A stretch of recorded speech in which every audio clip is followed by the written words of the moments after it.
So what tracks did you go back there? So I told him, oh,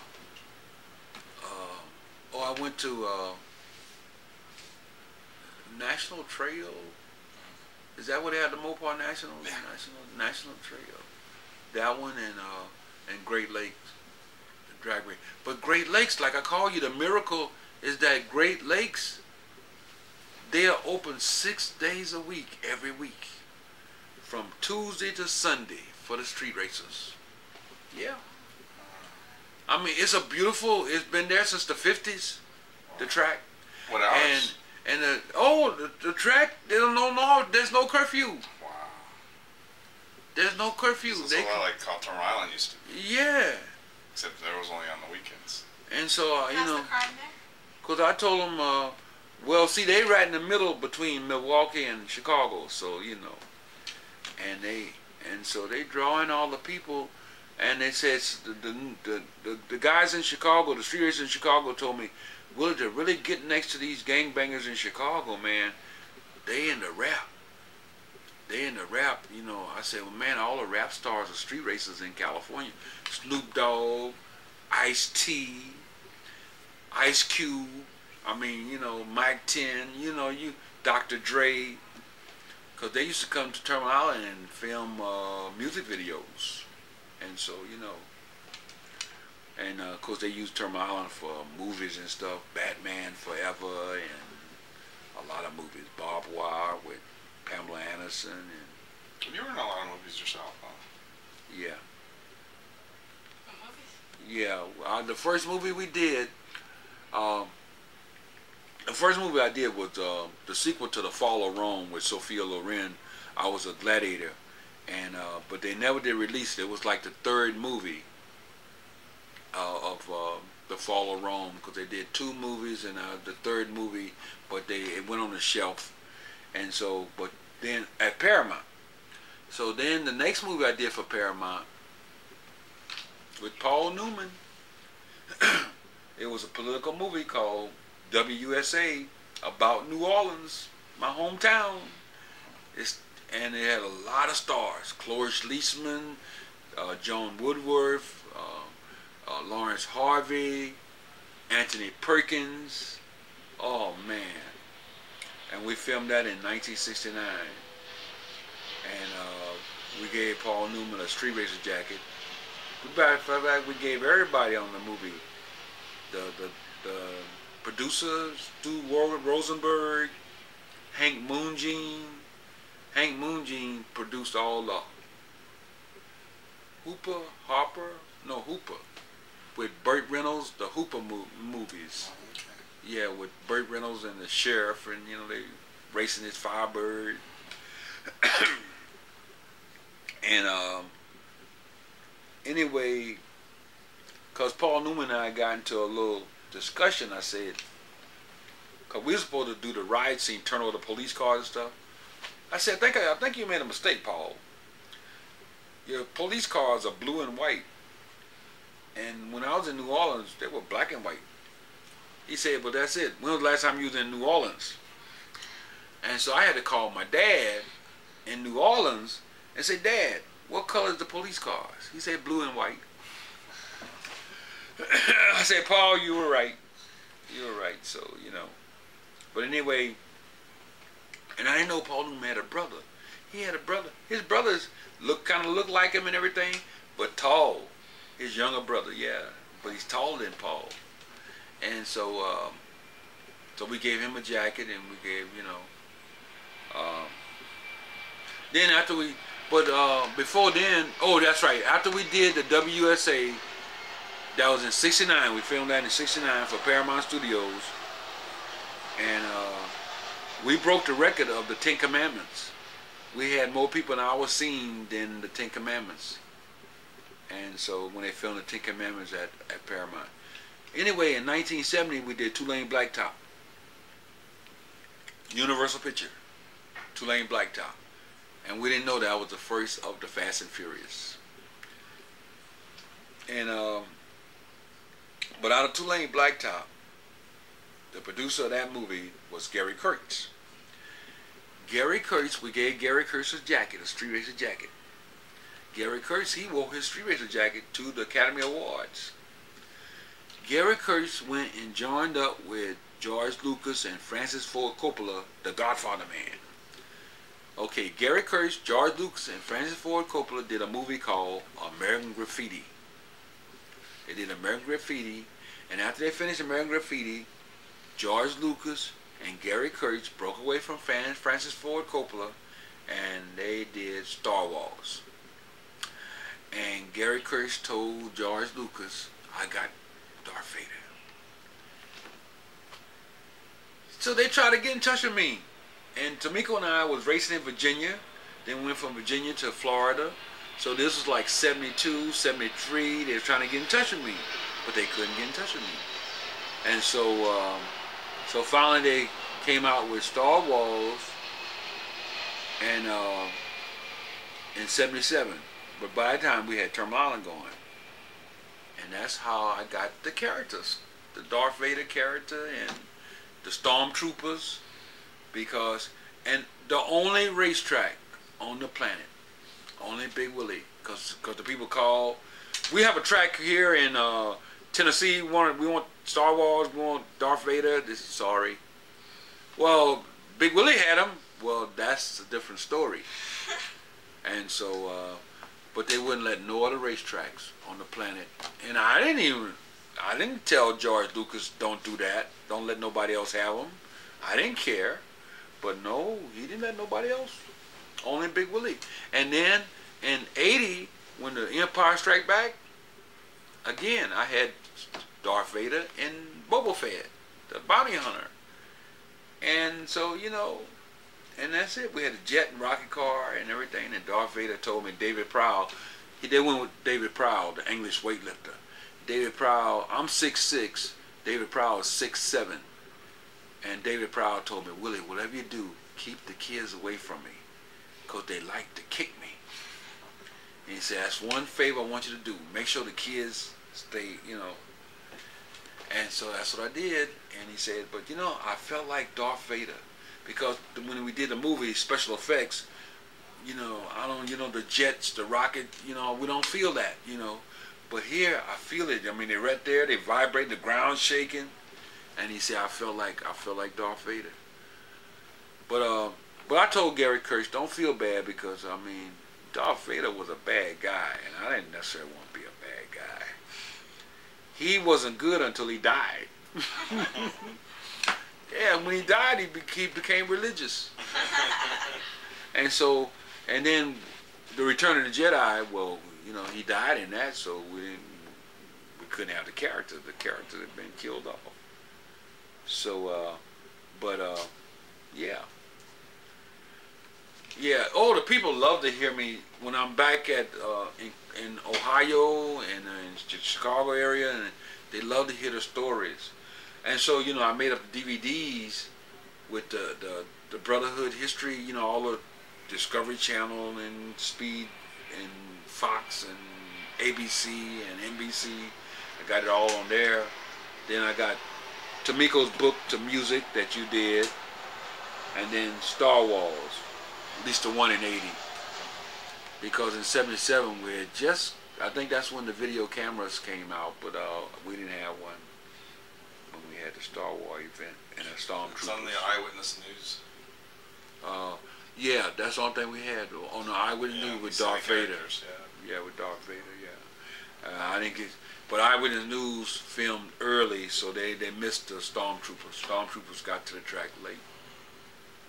And so,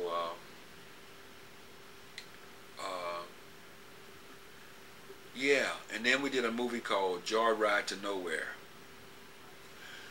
These two little white girls one of them had gotten pregnant. So they're going to split their little town and come to LA. And so they get to LA, and so we street racing. They show us getting ready to getting together, and then we go out to a street, you know, and everything. Well, anyway, the girls, they steal the mafia guys' Cadillac, and they had just got through robbing a armored car for $1 million. The $1 million in the trunk. of the Cadillac. So they steal the Cadillac, and they running through the city, and the guys are chasing them and stuff. And so on the street we racing, here they come down the middle of the street that we racing on, and then cars crash and stuff, and you know, and yeah, and so that was Joyride to Nowhere, a low-budget movie done by a famous stuntman.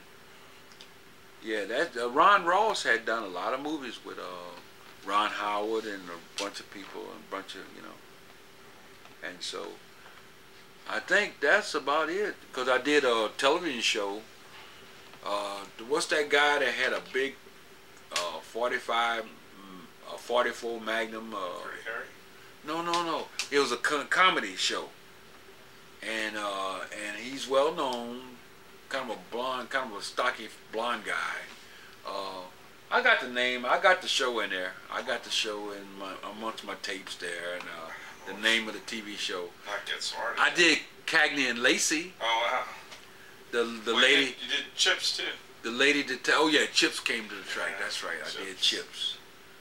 I did Chips. But Cagney and Lacey, I was in a gang of car thieves or truck. We were stealing trucks or something, and so I did Cagney and Lacey. It wasn't Hunter, was it? Hunter, no. But Cagney and Lacey, you know, there's some name of the show, but what year was the name with the gun? Like the cause it was like a comedy. It was, you know, yeah. I can't think of the name of the show. And you know something? I think it's Get Smart. It was a popular show. No, it was cause the guy loved his gun. He just, you know, he's. Oh man, if I went there and looked up the name, you would say, "Oh yeah, I remember that, Willie." I can't remember it. Yeah. How long was it on for? A few years?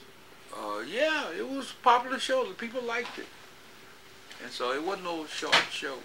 I can't remember what show it would be. I think it was Get Smart. That's the only one I remember. Yeah, I'm still being taped, huh? We'll cut it out. That's so all. no, I don't care. Yeah, I'm talking. Hey, it's history, but I mean, you know. But I just realized I was chatting about Sears Tower and all that. Yeah, but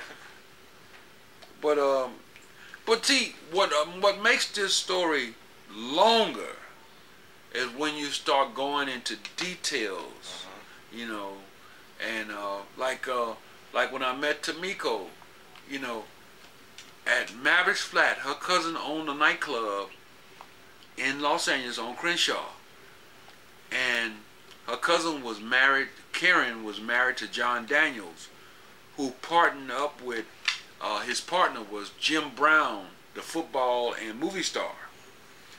And at that club, Jim Brown used his influence to bring celebrities to the club. I met, because I was an honorary bouncer at Mavericks Flat.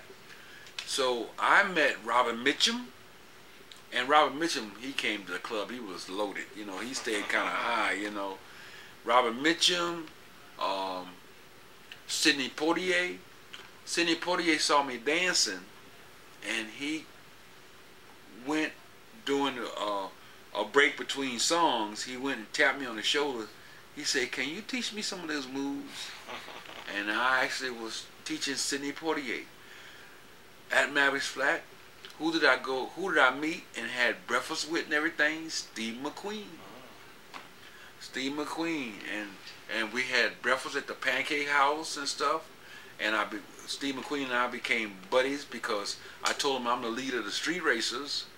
And I remember when I met Steve McQueen, it was like in '67, early '67, we didn't have no colors. I just had a little racing t-shirt on. And so I got to meet Steve McQueen, and Steve McQueen was telling me about how he street raced up on Mulholland. And we became good friends. He had Solar Plastics, and through his company, Solar Plastics, I got the Goodyear sponsor, Goodyear Tires, Steve McQueen's company. And so Steve McQueen wanted to do like a sequel to the Bullet, using the Street Racers, and he was going to be the cop, Frank like Frank Beeson, but he's gonna play Frank whatever. And Steve McQueen, the reason we didn't do the movie because he got tied up in Europe doing Le Mans. It took him longer than usual to do Le Mans, and so but I met Jill St. John at the club. Jill St. John, she did one of the James Bond movies, I think with Sean Connery or somebody, yeah.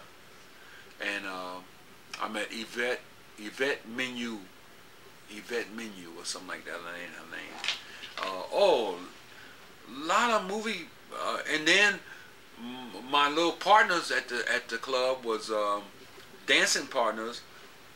Kareem Abdul-Jabbar, from UCLA, and his two, Michael Warren. And Michael Warren went on to do Hill Street Blues, and the other guy that played ball with them at UCLA. Yeah, I met a lot of people at Mavericks, and then I met Tamiko, and I saw Tamiko, and I'm a leg man. Tamiko had everything. She had the bus, and but as a man, I love pretty legs, and so I spotted her legs, and then I spotted her. I started looking at her. I said, "Is she from New Orleans?" Because New Orleans is very mixed, and so like. You used to be Mr. America or Mr. Universe, huh? Well, I competed. Okay. But I mean that was in '70. We had the track going and everything. That was in '75. While I was pumping iron, Arnold Schwarzenegger is a good friend too, and Lou Ferrigno. And he's the governor now. You should talk to him about the track. Oh, I have. Really? Oh yeah, I told him to throw his support behind Verragosa. That's all he can do, because the bottom line is that the Los Angeles Harbor, those are California state tide lands.